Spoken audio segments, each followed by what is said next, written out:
Deus recebe. É bom estar aqui neste lugar, porque é onde a presença de Deus está. E eu gostaria de fazer uma introdução sobre o nosso tema do ano. Nós estamos falando sobre igreja resgatando a essência. Irmãos, se nós estamos falando de algo que nós precisamos resgatar a essência, é porque não tem como viver sem. É essencial para nós o oxigênio, senão nós morremos. Então cada assunto que nós estamos tratando esse mês é essencial para nós que somos igreja. É essencial para que haja igreja e a igreja exista. E quando eu estava pensando sobre igreja, resgatando a essência e santidade, eu fiquei pensando comigo, como pode a igreja ter perdido a sua santidade? Porque se o tema é resgatando, é porque se perdeu. Ou se não perdeu a santidade, se desviou do modelo de santidade que deve ser seguido. E por isso o motivo de nós estarmos falando sobre resgatar e voltarmos à santidade. É por isso que esse mês nós vamos falar sobre santidade, porque uma igreja, ela não existe sem santidade, assim como não existe sem nenhum dos outros temas a qual nós tratamos, como não existe igreja se não houver ação, se não houver palavra, se não houver a prática da palavra de Deus, comunhão, se não houver família, temor ao Senhor, oração, fé, se não obedecer o ídolo, se não viver na plenitude do Espírito, se não tiver adoração, não haverá igreja. Se não exercermos esses pontos, irmãos, não existe igreja. Pode existir um aglomerado de pessoas que se reúnem para cantar, para fazer uma meditação qualquer, mas não existe igreja. Acompanhado a função, a palavra igreja, vem algumas outras palavras juntas, que é o que nós estamos meditando durante todo esse ano. E algumas coisas que são essenciais, como a santidade. Não tem como falar que somos igreja se não houvermos santidade na nossa vida. É preciso haver santidade para nós podermos falar que nós somos igreja. É preciso haver santidade para nós cantarmos como nós cantamos aqui, somos a casa do Senhor. Porque o Senhor, como nós já ouvimos domingo passado, Ele faz diferença entre o santo e o profano. E se tem alguma coisa que o nosso Deus é, com plena convicção e certeza, Deus é santo. Os anjos cantam eternamente, santo, santo, santo, é o Senhor dos exércitos. O nosso Deus, Ele é santo. E Ele não compactua com algo que não é santo. Ele só opera através da santidade. E santidade quer dizer separado. Santidade quer dizer consagrado. Separado porque aquele que é santo, ele é separado de uma vida pecaminosa, ele sai, ele abandona o pecado. Ele já não vive mais como as outras pessoas que vivem no pecado. Nós somos chamados, separados para ser santos. Isso é ser santo. Consagrado porque a partir do momento em que fomos chamados, abandonamos a nossa vida de pecado, somos então consagrados a Deus para viver uma vida de santidade e em serviço a Deus. Somos consagrados para servir a Deus dentro da igreja, na nossa casa, no nosso trabalho, na nossa escola e aonde quer que nós nos relacionamos. Você é separado e consagrado para fazer a diferença aonde você está. Independentemente se você é só dona do lar, independentemente se você é só a empresária, independentemente do que for, você é chamado para fazer santidade. E o que me chamou a atenção foi saber que no Antigo Testamento existiam as pessoas certas que poderiam entrar no Santo dos Santos, que nós conhecemos muito e ouvimos falar, que são os sacerdotes.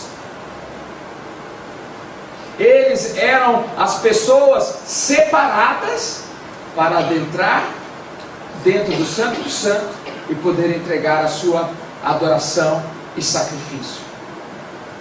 Então, no Antigo Testamento, o que hoje todos nós somos separados no Antigo Testamento era restrito a uma família. Era restrito a uma família.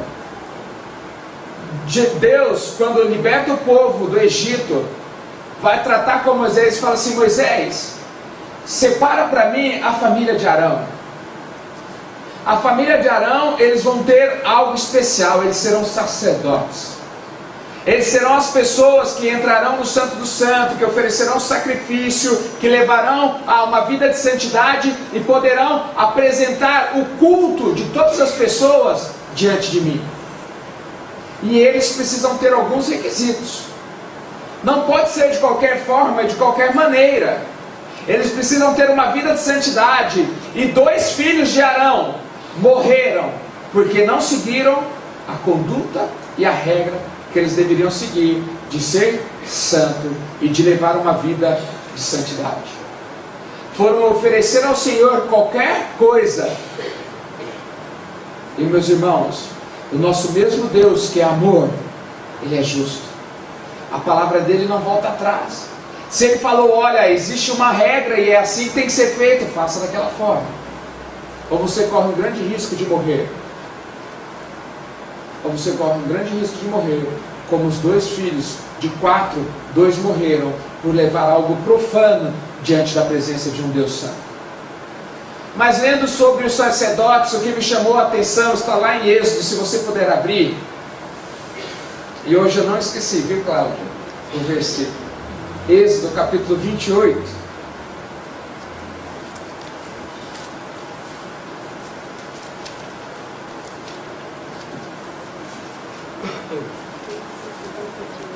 Êxodo capítulo 28, e eu quero ler com você o versículo 36. Se você ler depois o capítulo 28, o capítulo 29, você vai ver sobre o que Deus pede para que Moisés faça, para que Arão sirva como sacerdote. Mas eu quero ler agora o versículo 36, porque na versão NVI diz assim: faça uma diadema de ouro puro e grave nele como se grava um selo, consagrado ao Senhor. Consagrado ao Senhor. Mas se você tem uma outra tradução, diz assim, deixa eu pegar aqui a outra tradução: também farás uma lâmina de ouro puro, e nela gravarás como gravura um selo, santo ao Senhor. Na NVI ela diz consagrado, mas a revista e atualizada diz santo ao Senhor. Os sacerdotes, eles tinham que ter uma diadema escrita na testa em ouro, escrito santo ao Senhor. Irmãos, no começo do culto o pastor Justino deu uma introdução, e ele falou que ao Jesus dizer naquela cruz, Pai, está consumado, o véu se rasgou de alto a baixo, e ao se rasgar o véu de alto a baixo, o que aconteceu? Eu e você nos tornamos sacerdotes. Sabe o que precisa ter escrito na minha testa, na sua testa? Consagrado ao Senhor, santo ao Senhor. Precisamos ser pessoas diferentes, precisamos levar uma vida diferente, porque nós somos separados e consagrados para servir a Deus. Quando nós escolhemos ser batizado, aceitar Jesus como nosso Senhor e Salvador, nós decidimos por viver uma vida fora do pecado e uma vida de santidade.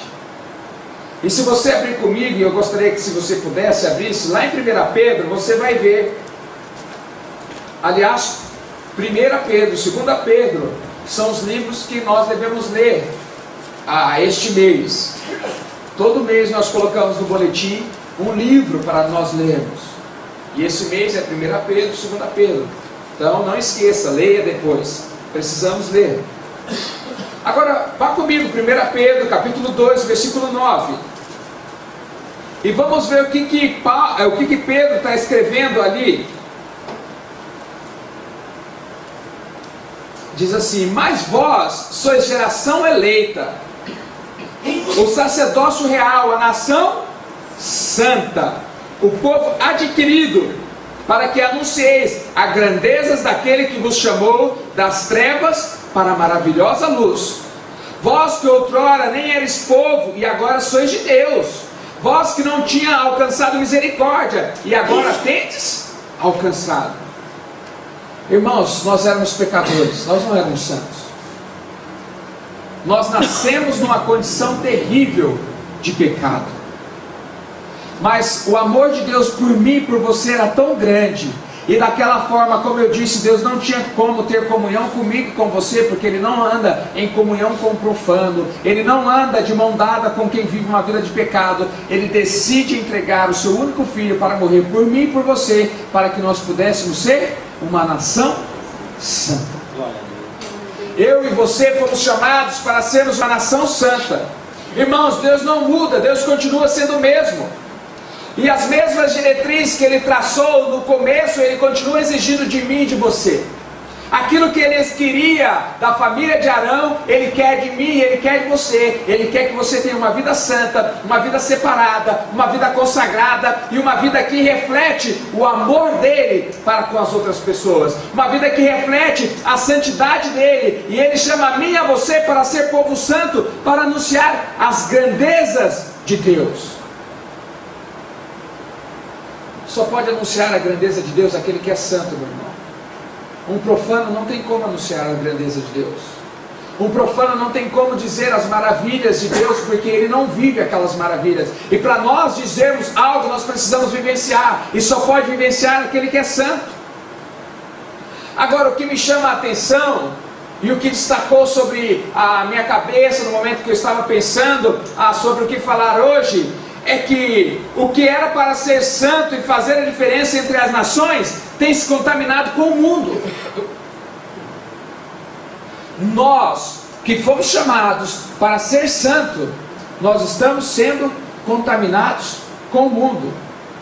Aquilo que era para ser santo tem se tornado profano. E por isso, durante esse ano, nós estamos falando assim: precisamos resgatar a nossa essência, porque nós temos perdido aquilo que é essencial para sermos como igreja.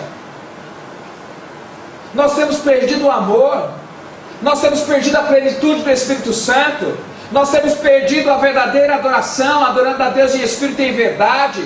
Nós temos perdido o amor para com o próximo. Nós temos nos acovardado, ficado sentados na nossa cadeira, recebendo a palavra de Deus e pronto, final. Mas não é isso que Deus quer para mim, Deus quer para você. E aí o que Deus chamou para ser santo hoje, não está havendo mais diferença entre o que é um povo cristão e quem não é cristão. Em alguns momentos vemos atitudes de pessoas que não são cristãos sendo melhor do que as que se dizem cristãos e que estão na igreja. Pessoas com a linha de conduta, com caráter, com vida reta, sem roubar, sem matar, sem dizer mal das outras pessoas, muito melhor do que cristão que foi chamado para ser santo, para fazer a diferença. E aqui, quando nós continuamos a ler a 2 Pedro, 1 Pedro, capítulo 2, ele fala assim, sabe qual que é o problema? É que vocês estão no mundo, e vocês têm se deixado amoldar pelo mundo. Irmãos, não se moldem pelo mundo, não. Não faz muito tempo, quando eu peguei sobre 1 Pedro, capítulo 2, e eu citei um exemplo. Eu sou natural de Goiânia. Irmãos, é voltar para a região, para a redondeza, que eu já começo a falar igualzinho a eles. E muitas vezes isso acontece conosco como cristãos. Somos chamados, separados para ser santos e consagrados a Deus. Mas infelizmente nós vivemos num mundo que jaz maligno. E aí nós temos que fazer as nossas coisas, o nosso dia a dia. E em vez de nós mantermos a nossa postura, nós voltamos e nos moldamos a ser aquilo que éramos. E perdemos a nossa santidade. E perdemos o direcionamento de Deus.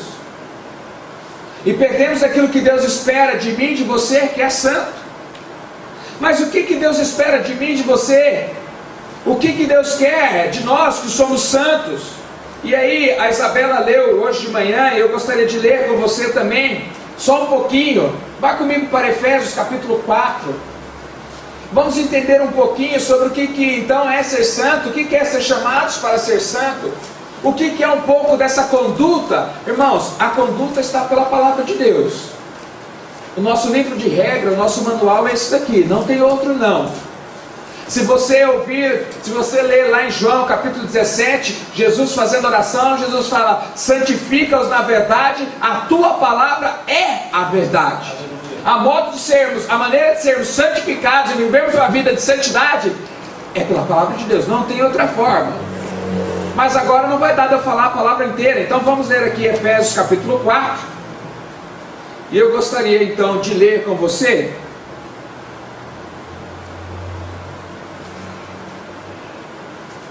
a partir do versículo 17, seria muito, mas vamos lá desde o 17.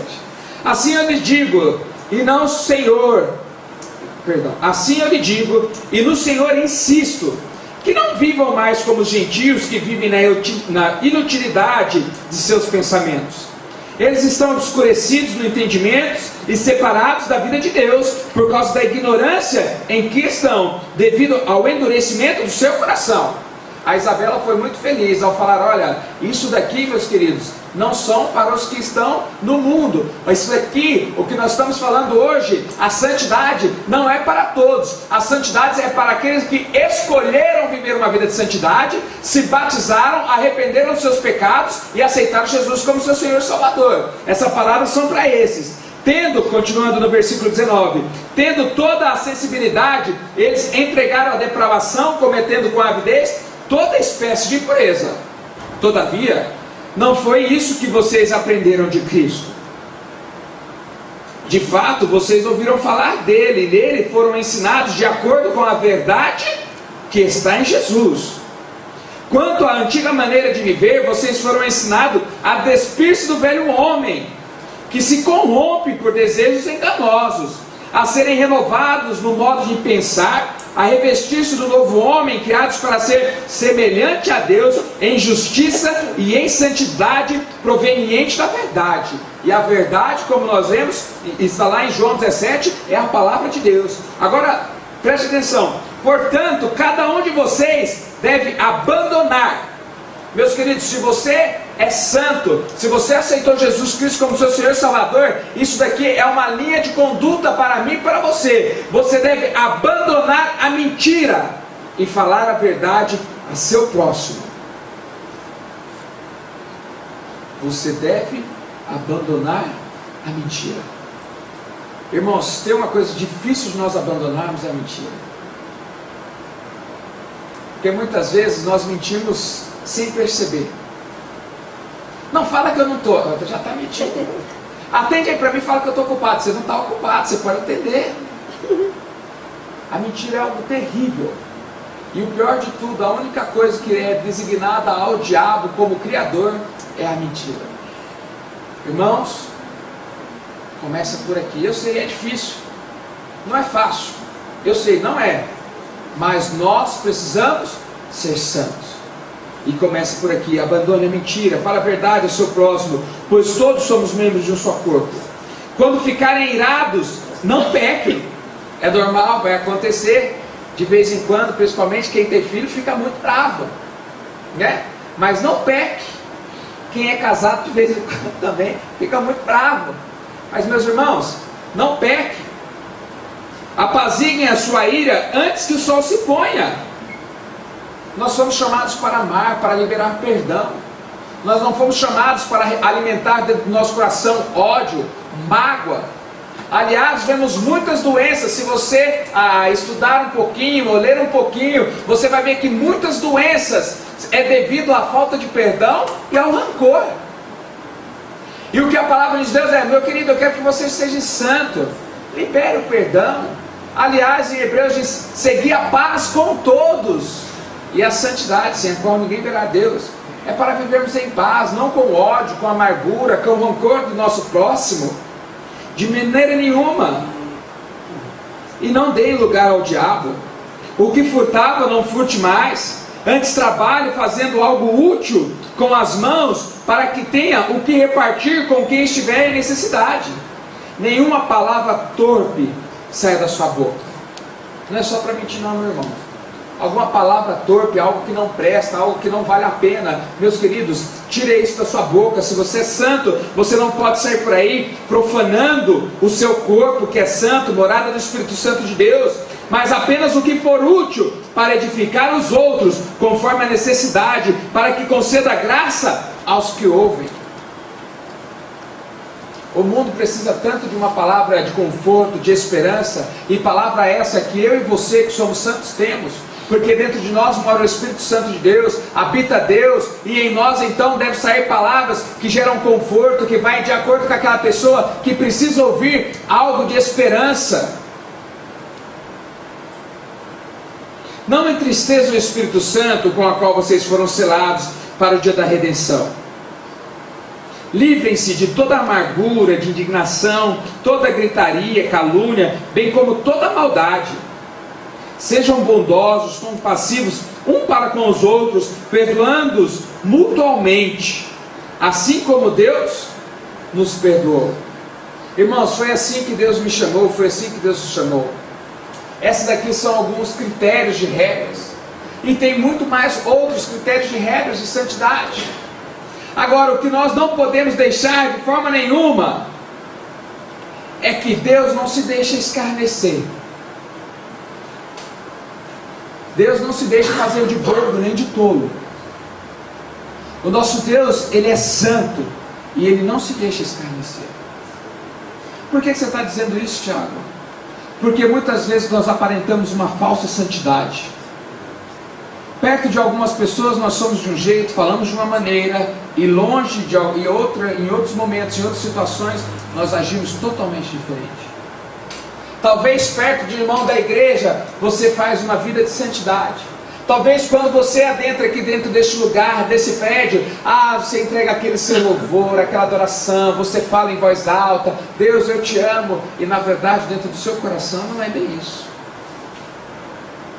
Talvez você se mostre ser santo para as pessoas, e como nós meditamos aqui num dos dias da semana de oração sobre o fariseu e o publicano, você está que nem o fariseu. Você é o vulgo santo do pau oco. Você já ouviu esse ditado? Você acha que você é santo, mas todas as pessoas em volta sabem, essa peça eu conheço, ó, santo que nada. Isso vai na igreja, isso diz que é religioso, isso tem até um linguajar cristão, mas a vida desse daí, na testa dele está escrito consagrado ao Senhor, santo ao Senhor, mas a vida dele não condiz com isso. Irmãos, isso é um perigo muito grande. Isso é um perigo muito grande. E Tiago, por que você está falando isso? Porque, irmãos, se nós formos buscar hoje, dentro das igrejas, o que nós vamos encontrar de pessoas com o nome no SPC, no Serasa, pessoas que andam fugindo aqui e acolá, pessoas que andam com uma vida toda torta, pessoas que se diz ser santo, mas em casa parece mais com o diabo do que com a santidade, é o que mais nós vamos encontrar. Hoje a santidade se tornou algo talvez tão banal, as pessoas têm achado que Deus aceita qualquer coisa, que elas falam assim, não, Deus olha o coração. Irmãos, essa semana eu não li o artigo, eu só li o negrito, porque eu falei, não vou perder tempo, porque ela está totalmente errada, eu não vou nem ler para ver qual que é a justificativa. Uma garota de programa nos Estados Unidos, ela disse que era evangélica. Ela falou assim, Deus não olha para nossas atitudes, Deus olha para o nosso coração. Eu não vou nem continuar lendo, porque essa daí, coitada, ela, o que nós vamos falar para ela? Mas muitas vezes nós temos agido assim, nós agimos de algumas maneiras, assim, não, mas Deus olha o nosso coração. É verdade, Deus olha para o meu e para o seu coração, e Ele sabe que lá dentro Ele não está morando, o Espírito Santo de Deus não está morando, Ele não tem parte com isso. Mas nós achamos que pelo fato de nós virmos na igreja, nós estarmos aqui trazendo os nossos dízimos, as nossas ofertas, ouvindo a mensagem, louvando a Deus, prestando um culto a Ele, nós somos santos. Nós somos santos. E aí me traz a memória o que eu meditei com alguns irmãos que estavam aqui ontem, na semana de oração. Quantos aqui já ouviram falar de Hofni e Finéias? Nome difícil, Hofni e Finéias. Estava aqui ontem, tem que saber, né? Hofni e Finéias. Irmãos, Hofni e Finéias são sacerdotes. Filhos de Eli. Sacerdote, é de pai para filho, era passado de pai para filho. Eles eram sacerdotes. Viviam dentro do templo, lá junto com Samuel, que foi criado também dentro do templo. Eles estavam lá. Eles também levavam o sacrifício a Deus. Quer dizer, levavam, não, roubavam. Vamos lá comigo. Samuel.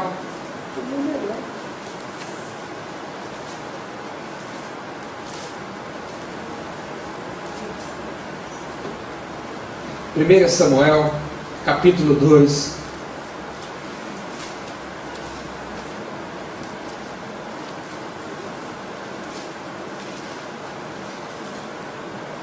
Samuel capítulo 2, a partir do versículo 12, diz assim, olha: os filhos de Eli eram ímpios, não se importavam com o Senhor, nem cumpriam os deveres de sacerdote para com o povo.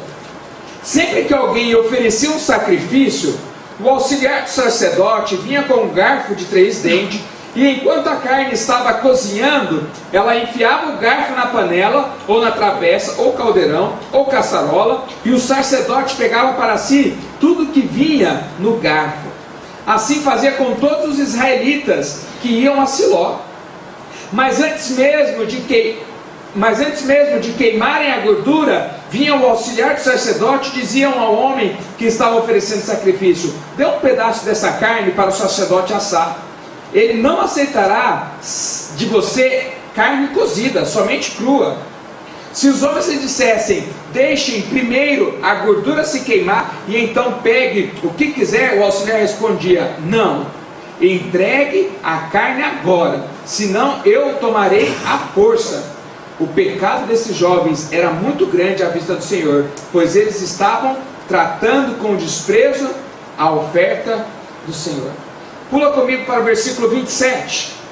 Diz assim: e veio um homem de Deus a Eli e lhe disse: assim diz o Senhor, acaso não me revelei claramente à família de seu pai, quando eles estavam no Egito, sob o domínio de Faraó?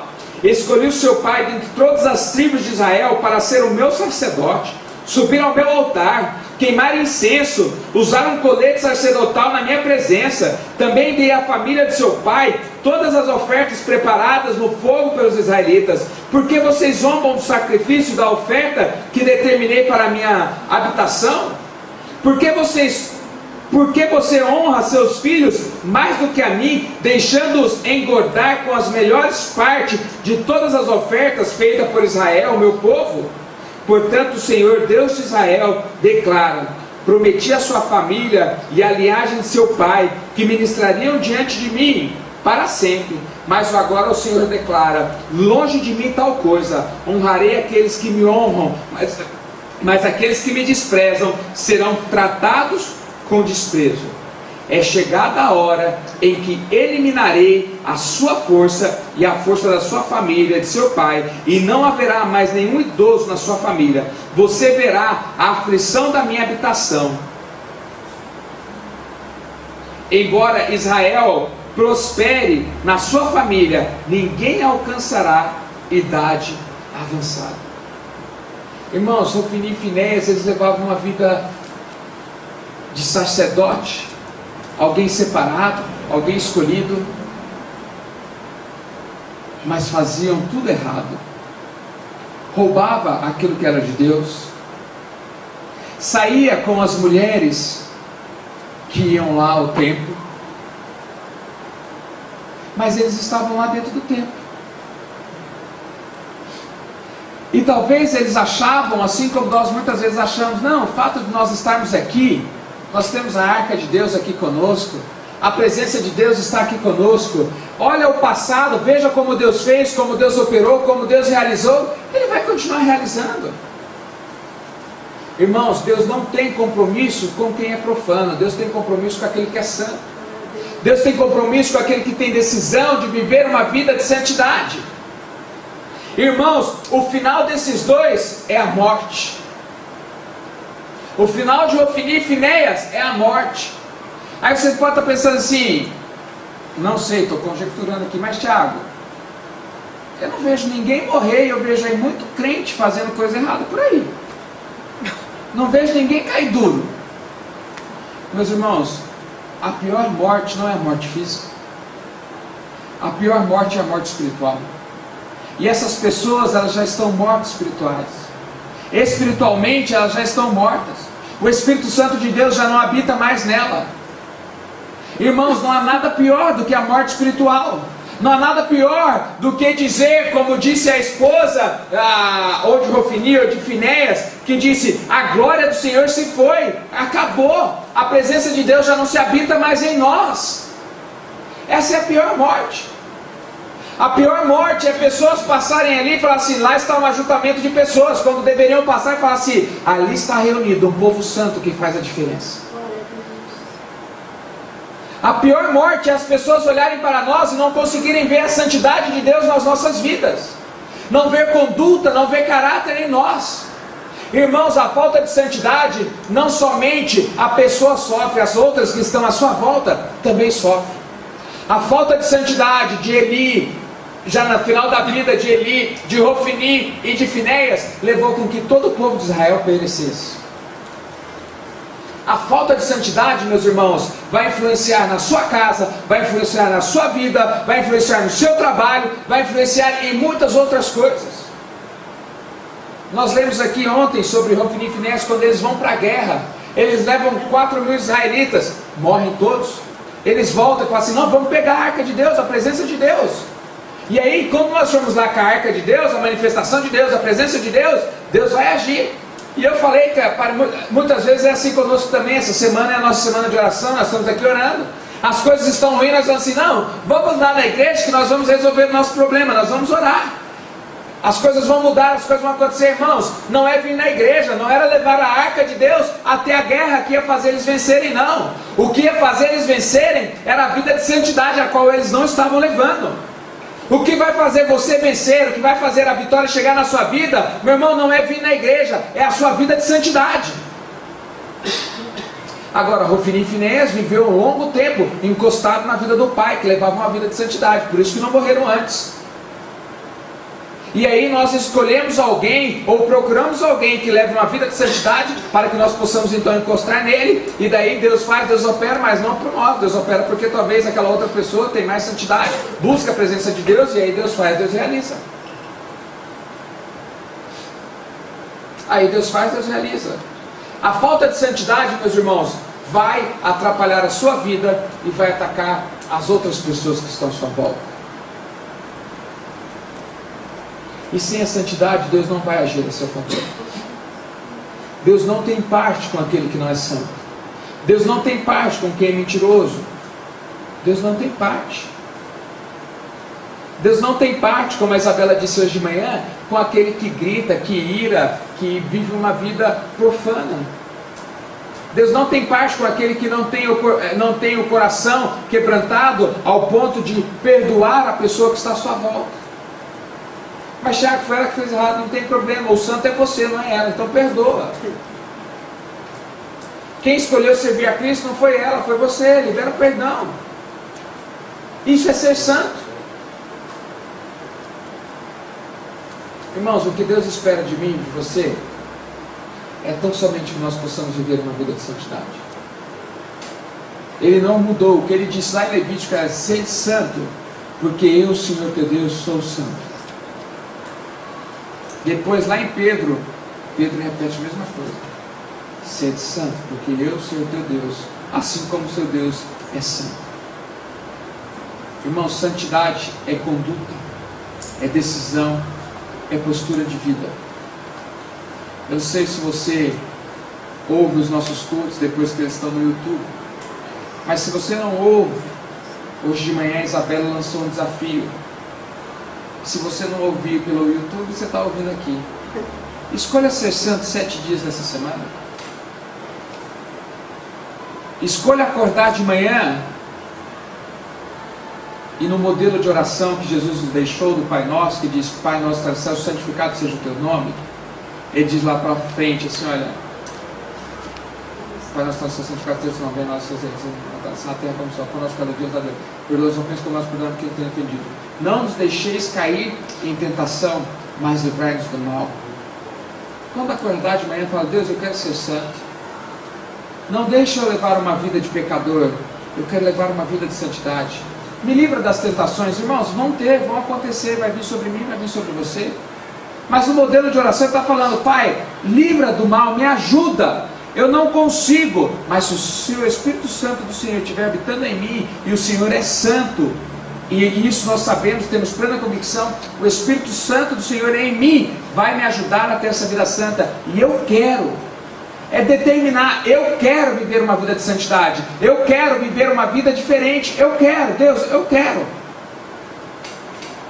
Escolha fazer isso todos os dias dessa semana, acorde de manhã, fala na sua oração matinal, se você não ora, dá uma oraçãozinha lá, coisa rápida, Deus me abençoe esse dia, eu quero agir diferente, eu não vou sair com uma diadema escrito na testa, santificado ao Senhor, ou santo ao Senhor, mas eu quero que nas minhas atitudes, as pessoas vão olhar assim, esse daí tem um padrão de vida diferente, uma postura diferente, uma conduta diferente, eles possam olhar e falar assim, esse daí, esse é santo, esse é santo, porque foi para isso que Ele nos chamou, Ele nos chamou para ser santo, e igreja sem santidade não existe, igreja sem santidade não existe, pode existir um clube, pode existir um amontoado de pessoas, uma aglomeração de pessoas, mas igreja não, o corpo de Cristo, a noiva do Cordeiro, não,